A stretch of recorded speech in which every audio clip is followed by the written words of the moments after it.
Family violence. We discuss the causes of domestic violence, the possible solutions and the position of the major parties in the lead up to the state election in Victoria, coming up on the show. From Melbourne, you're watching The World from Below. I'm Lizzie O'Shea. The new United Nations High Commissioner for Human Rights has slammed Australia's asylum seeker policy in his first speech to the Human Rights Council. Zeid Ra'ad Al Hussein criticised Australia's offshore processing policies and the policy of turning back boats, pointing to a chain of human rights violations in detention of asylum seekers. In other immigration news, 9 days after being transferred from the Manus Island detention centre with septicemia, Iranian asylum seeker Hamid Kehzai has died in a Brisbane hospital. The minister has been accused of negligence after it emerged that the infection spread from a cut on Mr Kehzai's foot. A coronial inquest looks likely to be held into the asylum seeker's death. Meanwhile, 200 or so grandmothers gathered on the steps of St Paul's Cathedral this week. The group protested the detention of children in immigration detention. Aboriginal deaths in custody have returned to scrutiny.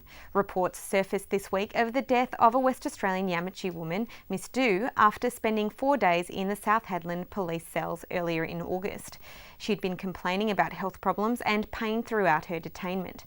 Despite this, she did not receive medical treatment until very late, and it remains unclear whether she actually ever saw a doctor at all. Western Australia has the nation's highest arrest rates of First Nations peoples. The coroner is also due to present findings this week in respect of the death of Mr S Lord, a 39-year-old Indigenous man in New South Wales, who died also in custody. The Aboriginal Legal Service has criticised the treatment of Mr Lord, noting that Aboriginal and Torres Strait Islander peoples are being disproportionately locked up for licensing and other victimless offences. Both Ms Du and Mr Lord were serving time for victimless offences. Mr Lord was serving an 18-month sentence for driving while disqualified, and Ms Du was being held for unpaid fines. A recent review by the Australian Institute of Criminology has revealed that there has been a substantial increase in the number of Aboriginal people dying in custody over the past 5 years. Student activists say that they are coming under threat for their activism around the recent war on Gaza. Socialist Alternative Student Club was deregistered from the Monash University Student Association, while La Trobe student Ryan Higginson has also allegedly been threatened with expulsion, apparently for his political activism on campus. The allegations come in the wake of an op-ed from Education Minister Christopher Pyne, which alleged that students have been targeted physically and verbally just because they are Jewish. Socialist Alternative denies the accusations, claiming it is being targeted for its pro-Palestinian views. Traditional owners from Central Australia are in talks to nominate a site on the Tanami Desert, 540 kilometres west of Alice Springs, for a facility to house nuclear waste. The report comes in the wake of a potential site at Muckaty near Tennant Creek being withdrawn in the middle of a federal court challenge earlier this year.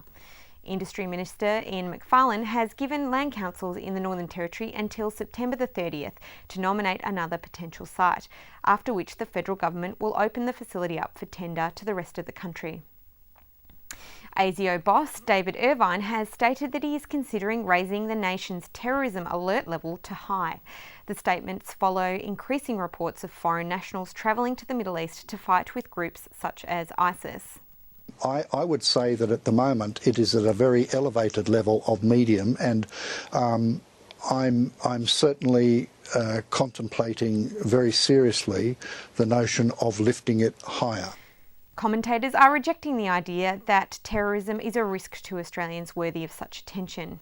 113 Australians have been killed by terrorism since 1978. By way of comparison, between 2012 and 2013, there were 2,617 homicides in Australia, over 8,500 victims of car accidents, and over 22,000 suicides. And those are the stories we've been following this week. We'll be back after the break to speak with our guest, Fiona McCormack from Domestic Violence Victoria.